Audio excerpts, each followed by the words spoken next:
ನಾನು ಆಕಸ್ಮಿಕವಾಗಿ ನನ್ನ ಕ್ರಶ್ ಜೊತೆ ಸೆಕ್ಸ್ ಮಾಡೋಕೆ ಕೇಳಿಕೊಂಡೆ. ಅದಕ್ಕೆ ಅವಳು ನನ್ನನ್ನು ಬ್ಲಾಕ್ ಮಾಡೋ ಹಂತಕ್ಕೆ ಹೋಗಿದ್ದಳು. ನಾನು ಯೂನಿವರ್ಸಿಟಿಯಲ್ಲಿ ಓದುತ್ತಾ ಎ.ಎಸ್.ಎಲ್ ಅಮೆರಿಕನ್ ಸೈನ್ ಲ್ಯಾಂಗ್ವೇಜ್ ಕಲಿಯುತ್ತಿದ್ದೆ. ಒಂದು ತಿಂಗಳಿನಿಂದ ನಾನು ತುಂಬಾ ಕ್ಯೂಟ್ ಆಗಿದ್ದ ಒಬ್ಬ ಕಿವುಡ ಹುಡುಗಿಯ ಜೊತೆ ಮಾತನಾಡುತ್ತಿದ್ದೆ. ಎಲ್ಲವೂ ಚೆನ್ನಾಗಿಯೇ ನಡೆಯುತ್ತಿತ್ತು.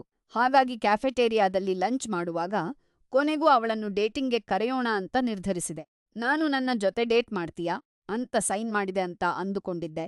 ಆದ್ರೆ ಅವಳ ಪ್ರತಿಕ್ರಿಯೆ ತಕ್ಷಣವೇ ಬಂದಿತು. ಅವಳು ಒಟ್ಟಿಗೆ ಹೃದಯ ಒಡೆದಂತೆ ಮತ್ತು ಸಿಟ್ಟಿನಿಂದ ಕಂಡಳು. ನಂತರ ಎದ್ದು ಅಲ್ಲಿಂದ ಹೊರಟು ಹೋದಳು.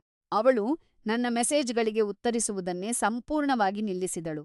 ಗಾಬರಿಯಾದ ನಾನು ಏನಾದರೂ ತಪ್ಪಾಗಿ ಸೈನ್ ಮಾಡಿದ್ದೇನೆಯೋ ಎಂದು ಚೆಕ್ ಮಾಡಲು ನನ್ನ ಎ.ಎಸ್.ಎಲ್ ಪ್ರೊಫೆಸರ್ ಬಳಿ ಹೋದೆ. ಆಗ ನನಗೆ ಗೊತ್ತಾಗಿದ್ದು ಏನೆಂದರೆ, ನಾನು ಅವಳನ್ನು ಡೇಟಿಂಗ್‌ಗೆ ಕರೆಯಿರಲಿಲ್ಲ, ಬದಲಿಗೆ ಸೆಕ್ಸ್ ಮಾಡೋಕೆ ಕೇಳಿದ್ದೆ. ಕ್ಯಾಂಪಸ್‌ನಲ್ಲೇ ನಾನು ಅತಿ ದೊಡ್ಡ ಮೂರ್ಖಳಾದ ಅನುಭವವಾಯಿತು. ನಾನು ತಕ್ಷಣವೇ ಅವಳಿಗೆ ಒಂದು ದೊಡ್ಡ ಕ್ಷಮೆಯ ಸಂದೇಶವನ್ನು ಕಳುಹಿಸಿ, ಭಾಷೆಯ ಗೊಂದಲದಿಂದ ಹೀಗಾಯ್ತು ಎಂದು ವಿವರಿಸಿದೆ. ಆಶ್ಚರ್ಯದ ಸಂಗತಿಯೆಂದರೆ, ನಾನು ತಪ್ಪಾಗಿ ಸೈನ್ ಮಾಡಿದಾಗ, ನಾನು ನಿಜವಾಗಿಯೂ ಅದನ್ನೇ ಕೇಳುತ್ತಿದ್ದೇನೆಯೇ ಎಂದು ಸ್ಪಷ್ಟಪಡಿಸಲು ಅವಳು ಕೂಡ ಅದೇ ಸೈನ್ ಅನ್ನು ಮರಳಿ ಮಾಡಿದ್ದಳು ಮತ್ತು ನಾನು ಆಕಸ್ಮಿಕವಾಗಿ ಅದಕ್ಕೆ ಹೌದು ಎಂದು ಸೈನ್ ಮಾಡಿದ್ದೆ. ಅದೃಷ್ಟವಶಾತ್ ಅವಳಿಗೆ ಈ ತಪ್ಪಿನ ಬಗ್ಗೆ ನಗು ಬಂತು ಮತ್ತು ಅವಳು ನನ್ನನ್ನು ಕ್ಷಮಿಸಿದಳು. ನಾನು ಅವಳನ್ನು ಕಾಫಿಗೆ ಕರೆಯಿದೆ, ಸುರಕ್ಷಿತವಾಗಿರಲು ಮೆಸೇಜ್ ಮೂಲಕವೇ ಕೇಳಿದೆ. ಅವಳು ಒಪ್ಪಿದಳು. ಈಗ 1 ವರ್ಷ ಕಳೆದಿದೆ ಮತ್ತು ನಾವು ಇಂದಿಗೂ ಜೊತೆಯಲ್ಲಿಯೇ ಇದ್ದೇವೆ.